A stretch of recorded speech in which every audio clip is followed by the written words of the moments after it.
Assalamualaikum warahmatullahi wabarakatuh. Selamat siang teman-teman. Selamat kembali di channel Angga Fidrian. Kali ini kita akan bahas sebuah permasalahan yang cukup pelik.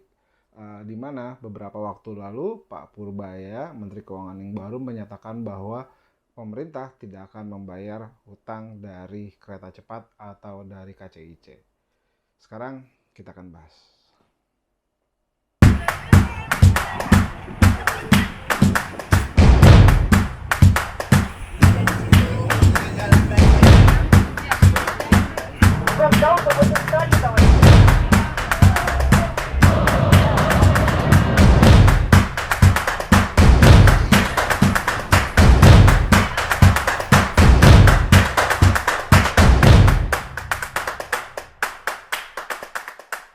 Menghadirkan keadilan sosial bagi seluruh Indonesia.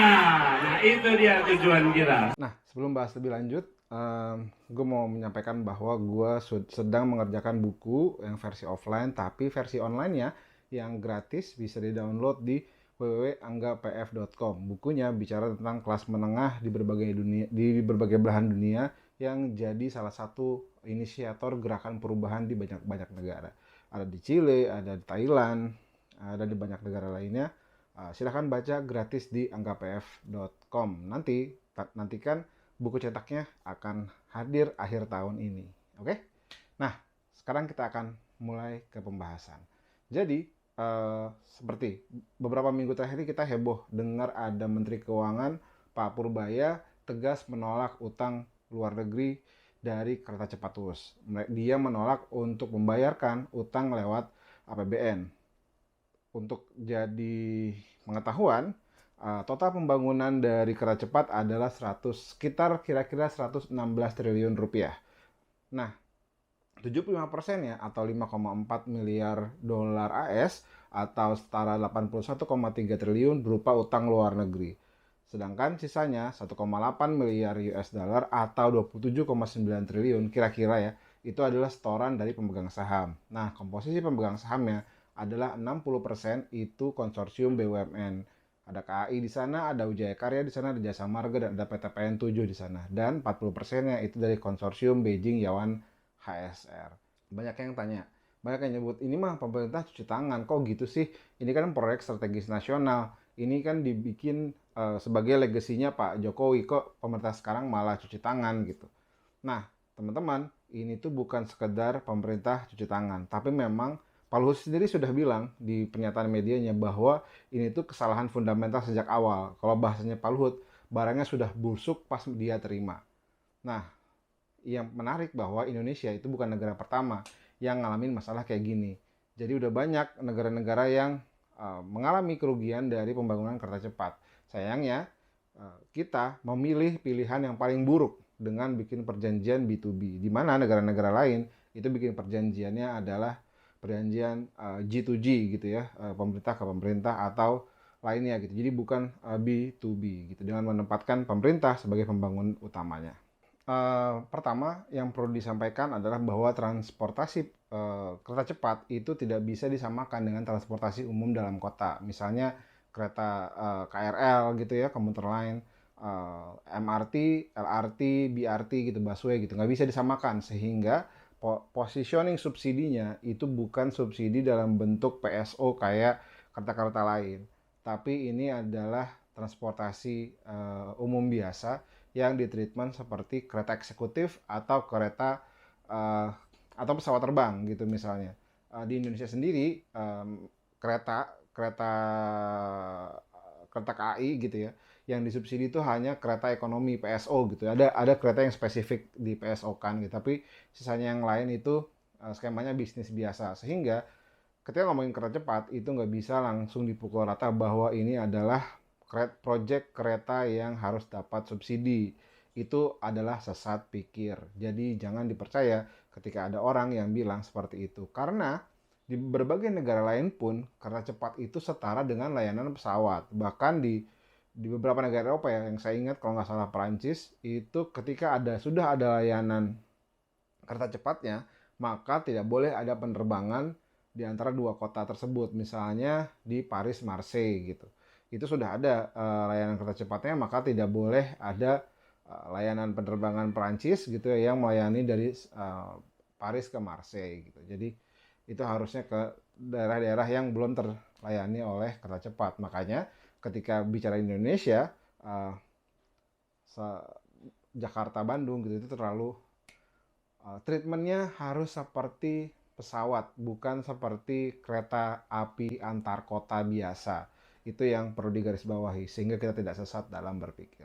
Tadi di awal kita sudah bahas tentang berapa komposisi pembiayaan dari kereta cepat. Nah, yang jadi masalah adalah ternyata progres pelayanannya itu nggak maksimal gitu. Nah, sayangnya capaian pelayanan atau bisa dibilang pendapatan yang didapatkan dari penumpang dalam proses perjalanan kereta cepat ini berlangsung selama beberapa tahun terakhir itu tidak memberikan benefit yang sangat-sangat maksimal gitu, dimana hampir setiap tahunnya kerugiannya itu cukup besar gitu ya untuk kas dari PT PSB Pilar Sinergi BUMN Indonesia gitu. Itu yang jadi konsorsium BUMN di kereta cepat di mana mayoritas dipegang oleh PT KAI ya, sekitar lumayan lah PT KAI sebagai pemegang saham mayoritas di konsorsium tersebut gitu. Dilansir dari kompas.id, di kompas.id bilang bahwa tahun 2024 kerugian dari PT PSBI ini adalah sekitar 4,2 triliun dengan tanggungan PT KAI itu 2,4 triliun. Sedangkan per Juni 2025 kerugian PT PSBI itu 1,6 triliun dengan tanggungan dari PT KAI itu 951,5 miliar. Ini baru sampai Juni 2025 gitu. Jadi memang cukup besar utang yang harus ditanggung oleh PT KAI, dan apakah ini akan berdampak pada pelayanan lainnya?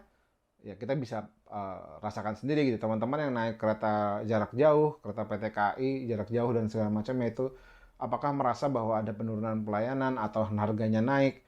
Yaitu semuanya dilakukan untuk menutupi kerugian yang muncul akibat kereta cepat ini gitu.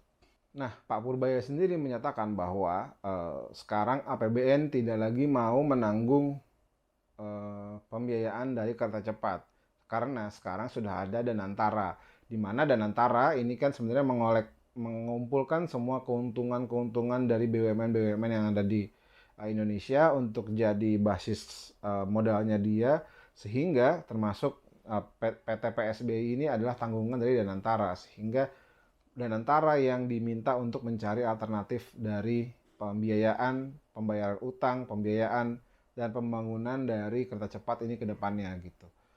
Sehingga tidak lagi ditanggung dari APBN gitu. Itu sih karena ketika kalau misalnya kita selalu protes kenapa Garuda itu dapat penanaman modal nasional PMN terus-terusan, suntikan modal dari APBN terus, itu juga terjadi dengan KCIC gitu. Kalau misalnya dibiarkan terus gitu bahwa pesawat Garuda rugi, nggak ada untungnya, minta modal terus, nah nanti akan terbebani tambahnya satu lagi dengan kereta cepat Indonesia Cina ini gitu. Jadi titik awal dari permasalahan ini semua adalah ketika proyeknya dilakukan dengan cara B2B, business to business, antara Pilar Sinergi BUMN gitu atau KCIC atau apapun itu namanya dengan China Development Bank. Ketika mereka minjam pembangunan untuk kereta cepat ini dengan bunga 2%. Kalau 2% itu kelihatan kecil kalau misalnya 1 juta gitu. Kalau misalnya kita pinjam uang 1 juta ke bank, bunganya 2% itu cuma 20.000. Tapi kalau kita pinjamnya puluhan triliun, 80 triliun, bunga 2% per tahunnya kira-kira berapa gitu. Itu yang sangat besar gitu ya. Bayangin gitu. Ini tuh kita butuhnya jalur kereta di seluruh Indonesia gitu ya, tapi kita malah milih beli kereta cepat gitu. Perbandingannya kira-kira gitu, kita butuh kereta yang nyambung dari Aceh sampai Lampung atau berkeliling di Kalimantan sehingga nggak perlu lagi naik pesawat gitu, atau nyambung dari antar kota di Sulawesi atau di Papua gitu, tapi kita milih untuk bikin kereta cepat Jakarta-Bandung. Dan ketika ini ditanggung sama APBN, ini tandanya ditanggung oleh seluruh orang di Indonesia. Bukan cuma orang yang tinggal di Jakarta dan di Bandung aja gitu. Jadi itulah gambaran sederhananya ya. Kita butuhnya beli mobil Calya buat bisa ke kantor. Tapi daripada kita milih beli mobil Calya yang bisa ngantar kita ke kantor, kita belinya mobil Mercy gitu. Yang harganya berkali-kali lipat gitu. Tetap bisa dipakai, betul, tapi nggak bermanfaat juga gitu sebenarnya. Tapi itu gambarannya. Di saat kita butuh ngebangun jaringan kereta di seluruh Indonesia, tapi yang dipilih adalah membangun kereta cepat yang bunganya 2% gitu. Padahal kalau teman-teman pasti tahu juga, padahal pada saat awal pembangunan perencanaan kereta cepat, ada pilihan dari Jepang yang memilih untuk memberikan pinjaman dengan bunga 0,1% kalau nggak salah. Tapi karena prosesnya lebih rumit, karena perjanjian adalah G to G, government to government, kayak pembangunan MRT, kan MRT kan G to G nih, pemerintah pusat dan pemerintah daerah dengan pemerintah Jepang via JICA, lalu bangun kereta cepat gitu. Itu lebih lama, lebih prudent, proses perencanaannya harus lebih rigid gitu. Nggak bisa langsung bisa dibangun dalam setahun 2 tahun. Tentu nggak bisa jadi gunting pita, bisa jadi presidennya udah ganti baru selesai gitu. Tapi lebih prudent pembangunannya gitu. Pasti prosesnya, sehingga karena itu lebih lama prosesnya, maka tidak dipilih pada waktu itu. Sehingga dipilihlah kereta cepat yang dibangun oleh China dengan pinjaman 2%. Meskipun banyak yang bilang, iya tapi pembangunan di Jepang lebih ribet, lebih rumit, dan lain-lainnya. Ya rumit dan lain-lain itu bisa jadi untuk mencegah pembangunan yang serampangan gitu. Bisa jadi ya memang kalau mau melakukan lebih rumit supaya nggak serampangan ngebangunnya gitu. Biayanya lebih besar, ya iya nggak apa-apa gitu. Kalau memang manfaatnya jelas, prudent, bisa dipertanggungjawabkan. Nggak kayak sekarang gitu. Uh, Bangunan cepat-cepat dengan caranya cepat-cepat, singkat-singkat, tidak lewat metode manajemen proyek yang benar, tiba-tiba APBN harus nanggung waktu itu rugi. Nah, tapi teman-teman yang perlu jadi gambaran bahwa ini bukan pertama kali. Di banyak negara sebenarnya kereta cepat memang proyek yang rugi. Nah, sekarang kita akan bahas tentang proyek kereta cepat di banyak negara nih, gitu. Nggak cuma di Indonesia, karena kereta cepat kan nggak cuma ada di Indonesia. Yang membangun kereta cepat dan metode pengelolaannya, gitu. Nah, pertama tuh di Jepang. Jepang itu kita kenal dengan negara yang penuh dengan kereta cepat. Namanya Shinkansen. Pemerintah pusat di Jepang nih ya, skema pembangunannya adalah pemerintah pusat itu nanggung 2/3 dari biaya konstruksi. Jadi ditanggung konstruksinya itu sama pemerintah pusat, dan pemerintah daerah nanggung sisanya. Jadi sepertiganya ditanggung sama pemerintah daerah gitu. Dan infrastrukturnya itu milik negara, dan nanti operasionalnya disewakan ke JR companies atau pengelola kereta cepat ini gitu. Jadi beban dari infrastrukturnya ditanggung sama negara. Nah, ini sama dengan metode pembangunan MRT, di mana ada utang dari pemerintah pusat dan utang dari pemerintah daerah, dan nanti asetnya itu disewakan sama pemerintah ke PT MRT atau pengelolanya. Itu juga yang terjadi dengan infrastruktur kereta di Indonesia gitu, di mana ada badan di bawah Kementerian Perhubungan yang mengelola kereta gitu ya, yang memiliki aset dari rel-rel tersebut gitu ya. Lalu nanti PT KAI menyewa penggunaan relnya ke badan tersebut gitu, sehingga beban penyusutan, beban lain-lainnya itu tidak ditanggung oleh PT KAI. Tapi ini syaratnya adalah perencanaan yang prudent gitu. Perencanaan yang tepat waktu, tepat guna, dan lain-lainnya, sehingga negara nggak rugi. Dalam konteks pembangunan dengan APBN tentunya lebih rumit daripada pembangunan dengan swasta. Makanya di Jepang, bahkan di Jepang kalau nggak salah ya, koreksi kalau saya salah, itu yang sangat untung itu hanya Tokyo Osaka. Shinkansen Tokyo Osaka, karena kotanya memang besar dua-duanya, Tokyo dan Osaka. Tokyo dan Osaka tuh dua-duanya ya Tokyo Osaka ya. Tokyo dan Osaka tuh dua-duanya sangat sangat besar gitu ya. Makanya dia untung di line itu, tapi sisanya itu tidak semenguntungkan itu gitu. Contoh lain yang kerjasama dengan Jepang itu adalah di India. Kereta cepat Mumbai Ahmedabad, 80% dananya itu dari Jepang lewat JICA dengan bunga 0,1% selama 50 tahun gitu. Ini lebih ke hibah lah kira-kira gitu ya modelnya. Sebenarnya apa yang direncanakan di kereta cepat di Indonesia tadinya. Cuma kan kita nggak jadi milih itu, kita milihnya sama Cina. Nah, di Cina sendiri pembiayaannya itu 40-50% dari pemerintah pusat, 40% dari obligasi negara atau surat utang. Nah, 10-20% itu dari pemerintah daerah gitu. Dan di Cina sendiri dengan jaringan yang sangat luas itu hanya 6% jalur kereta cepat yang untung lah kira-kira gitu. Sisanya disubsidi oleh negara. Nah, di Eropa sendiri di antara tahun 2000 sampai 2017 Uni Eropa itu kasih hibah 23,7 miliar untuk infrastruktur kereta cepat. 23,7 miliar euro. Dari European Investment Bank juga kasih pinjaman sebesar 29,7 miliar euro gitu. Dan di contoh-contoh sukses tadi di negara-negara yang sukses punya kereta cepat, memang nggak ada yang B2B nih. Praktek B2B itu bukan praktek umum gitu. Biasanya prakteknya adalah ada keterlibatan pemerintah, tapi bukan pemerintah tiba-tiba bayarin utang gitu. Dari awal proyek itu pemerintah ngambil peran lebih besar dalam proses perencanaannya, sehingga perencanaannya bisa prudent dan tidak merugikan negara miliaran atau bahkan triliunan gitu. Pertanyaan berikutnya, ada nggak sih yang pembangunan kereta cepat dengan skema B2B? Jawabannya ada. Apakah untung? Ini kita bahas. Jadi contohnya adalah Taiwan gitu. Taiwan tuh punya proyek kereta cepat dalam hal ini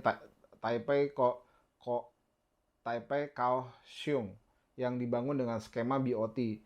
Mirip banget sama apa yang ada di kita kerjakan gitu, BOT juga gitu. Di tahun 96 konsorsium swastanya bilang bahwa kita akan bangun kereta cepat senilai 17 miliar US dollar tanpa membebankan pemerintah. Mirip bukan? Lalu apa yang terjadi? Yang terjadi adalah bencana besar. Karena konsorsiumnya cuma nyetor modal 26 miliar gampangnya dolar Taiwan lah kira-kira gitu ya.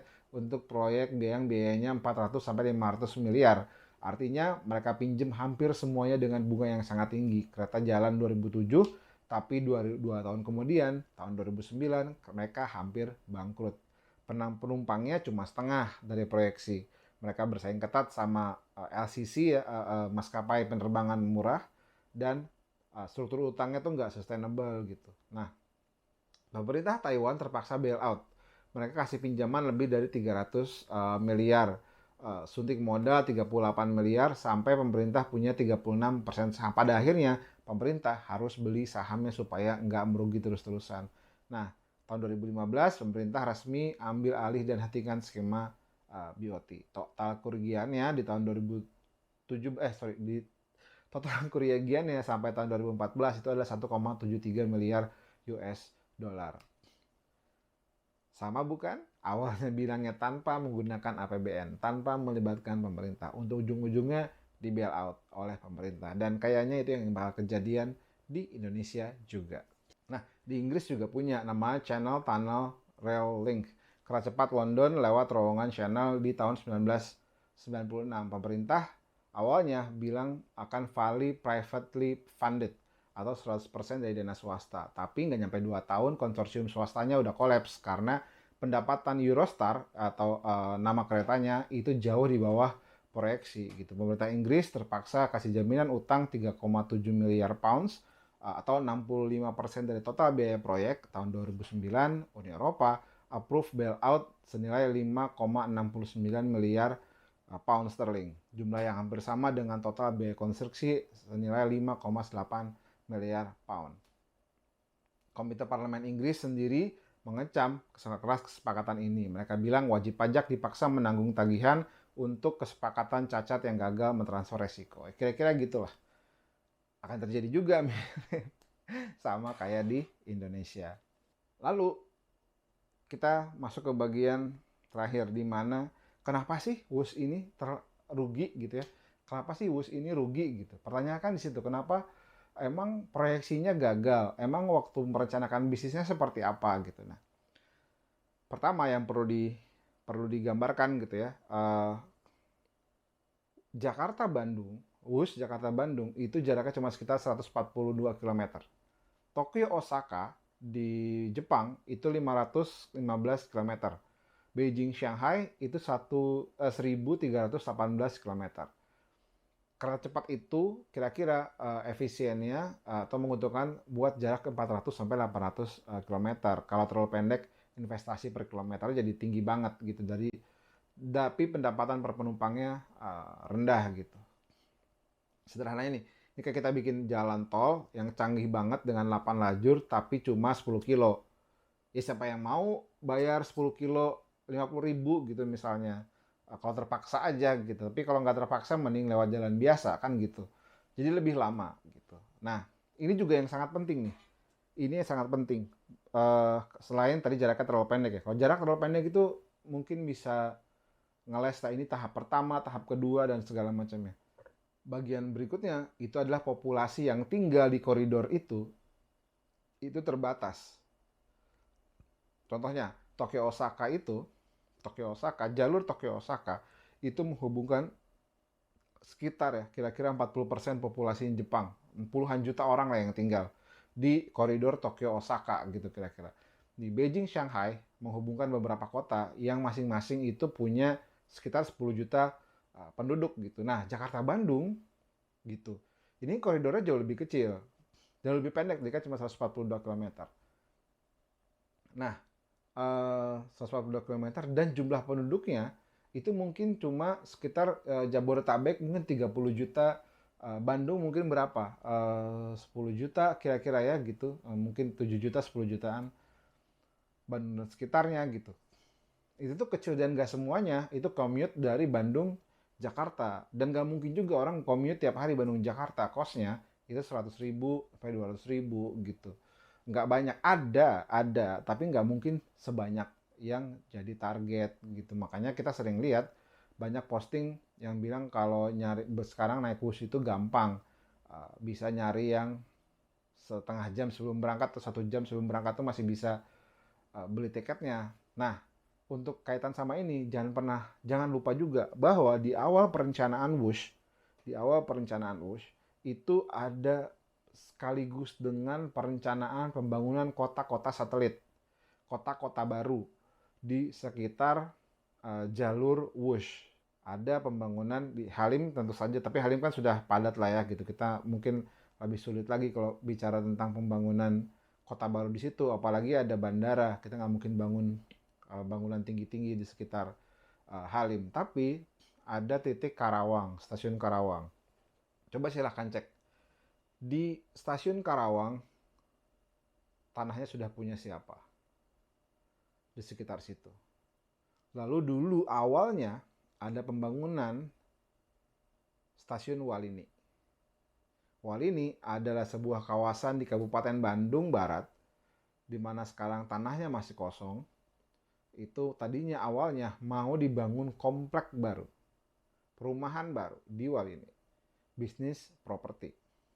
2 tempat tadi nih, Karawang dan Walini. Sampai akhirnya pembangunan di Walini nggak jadi dan dipindah ke Padalarang.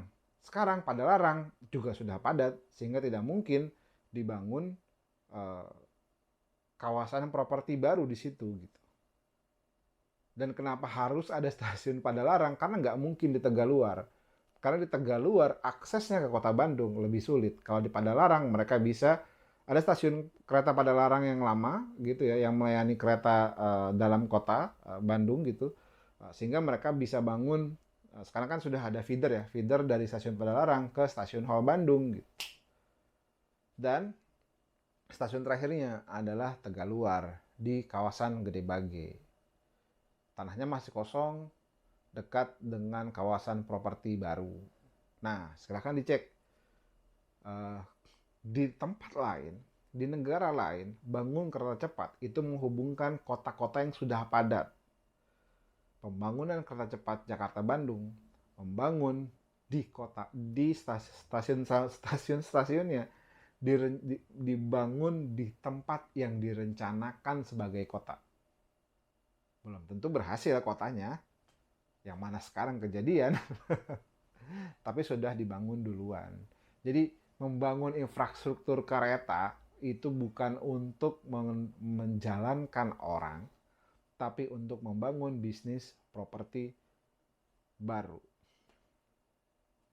Gitu kira-kira. Mungkin beda lagi kalau misalnya kita bicara Jakarta-Bandung, kereta cepat Jakarta-Surabaya gitu. Di situ ada Jakarta, kita akan melewati Jakarta. Juga tetap akan bisa melewati Karawang sebagai pusat industri gitu ya, tapi lewat jalur yang berbeda. Karawang sebagai pusat industri, di situ ada banyak kereta, di banyak pabrik-pabrik besar di sekitar Karawang dan Cikarang gitu, mungkin kita bisa pilih ya. Lalu ada Cirebon.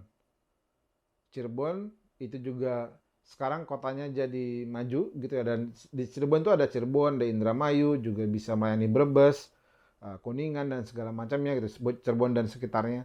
Lalu ada Semarang dan sekitarnya gitu, itu juga jadi pusat metropolitan baru. Lalu bisa langsung ke Surabaya gitu. Jadi memang desain yang dilakukan Jepang itu adalah menghubungkan kota-kota yang sudah punya populasi tanpa menghilangkan, tanpa membangun kota-kota baru. Meskipun pada akhirnya di tengah jalan mau bikin kota baru pun, sebenarnya daripada bikin kota baru kayak Walini atau misalnya Cikarang, Karawang gitu ya, kan lebih baik untuk membangun investasi, meningkatkan kota yang sudah ada. Ya tentunya ini jadi bukan bisnis properti, kecuali tujuan awalnya adalah bisnis properti. Ketika membangun Cirebon jadi kota baru, ketika membangun Semarang jadi kotanya levelnya naik gitu, tetap mendorong investasi, mendorong pembangunan di kota tersebut, tapi pembangunan propertinya tidak dimonopoli oleh perusahaan tertentu. Nah, proyek yang mirip kayak gini itu ada namanya LRT Jabodebek. Silahkan cek di mana stasiun-stasiunnya berada dan di mana ada proyek properti di sana. Dibangun di era pemerintah yang sama. Lalu saingan dari kereta cepat itu bukan kereta Parahyangan, bukan. Tapi saingan dari kereta cepat itu adalah apa? Travel, bus, mobil yang lewat jalan tol. Itu adalah saingannya gitu. Apalagi sekarang Japek Selatan itu sudah mau beres gitu. Itu mempersingkat lagi waktu menuju ke Bandung, karena dari Jakarta kita bisa lewat Desari lewat Jor 2, lalu nanti dari Burangkeng langsung tembus ke Cipularang nanti gitu. Sekarang aja di mana pintu tolnya sudah bisa langsung lewat Desari, Cibitung gitu ya, keluar di Cikampek bawah gitu, nggak lewat MBZ, itu aja sudah lebih cepat sekarang. Bisa sekarang mungkin 2,5 jam ke Bandung, nggak perlu 3 jam, mungkin lebih singkat lagi kalau kita berangkatnya dari Jaksel atau dari daerah Cibubur gitu ya, Gunung Putri situ, mungkin bisa lebih cepat lagi gitu sekarang karena trafiknya kebagi. Saingannya itu gitu, orang naik Wush tiket 200.000, sekeluarga berempat 800.000, ya mending naik mobil sendiri, nyawa mobil 800.000 udah sama sewa mobil, udah sama bensin, udah sama tol, dan di Bandungnya lebih gampang mobilitasnya. Ya tentu ini bukan pilihan ya, karena ini tetap mendorong penggunaan kendaraan pribadi. Tapi kan ini kita bicara tentang saingan dari Bosch. Ini juga jadi penting. Aksesibilitas ke stasiun. Ya kalau di tempat yang lain itu dari pusat kota ke pusat kota ya. Kalau ini tuh dari pinggir kota ke pinggir kota dengan akses yang tidak terlalu baik gitu. Ya memang sekarang ada LRT ke Halim, terus ada juga ke feeder dari Padalarang ke stasiun Bandung gitu. Tapi ya sebenarnya kalau mau jujur, cost waktunya mungkin tetap 2 jam untuk naik WUS gitu. Tetap lebih singkat naik mobil pribadi sih gitu. 2 jam, 3 jam plus capek nyetir aja gitu. Tapi kan kalau kita berangkat sama-sama ada yang nyetirin, connect travel, tinggal tidur gitu. Selisihnya mungkin sejam, lebih lama sejam sampai 1,5 jam lah naik kendaraan umum yang lain. Nggak naik WUS dengan titik start yang sama gitu ya. Lalu jadi solusinya apa? Nggak tahu. Sangkos aja kali ya. Ya sebenarnya yang perlu dipahami bahwa gini, bicara ke depan itu penting, tapi perlu juga dicek bicara ke belakang. Itu siapa? Perlu ada investigasi dan audit menyeluruh menurut saya atas proses pelaksanaan proyek ini dilakukan. Bagaimana proyek ini masuk, siapa yang bawa, siapa yang menyepakatinya, kesalahannya ada di siapa. Penting, bukan untuk membuat ini harus ada orang yang masuk penjara, bukan. Tapi untuk cari tahu dan disampaikan ke publik salahnya di mana. Proses salahnya ada di siapa. Sehingga kita bisa tahu, ini adalah sebuah kesalahan yang tidak boleh diulang di masa depan. Jadi tujuan audit itu untuk mengetahui titik salahnya di mana. Misalnya titik salahnya karena ini tiba-tiba dijadikan PSN. Siapa yang memaksa ini jadi PSN? Misalnya presiden atau menteri BUMN atau siapa. Itu penting untuk dibuka tuh proses itu. Audit itu penting untuk dibuka, untuk disampaikan prosesnya secara transparan ke publik supaya kita tahu kita tidak boleh melakukan kesalahan yang sama ketika kita merencanakan sebuah mega project dengan nilai triliunan rupiah, miliaran dolar. Supaya kita tahu gitu. Mana nih yang sebenarnya proses deliberasinya, proses partisipasinya dibuka, kita jadi tahu siapa salah di mana. Gitu. Dan tentunya proyeknya harus dikerjakan dengan lebih benar sih. Ya, mau nggak mau ditelan aja sih utang yang harus kita bayar gitu. Itu kan sebuah kesalahan ya.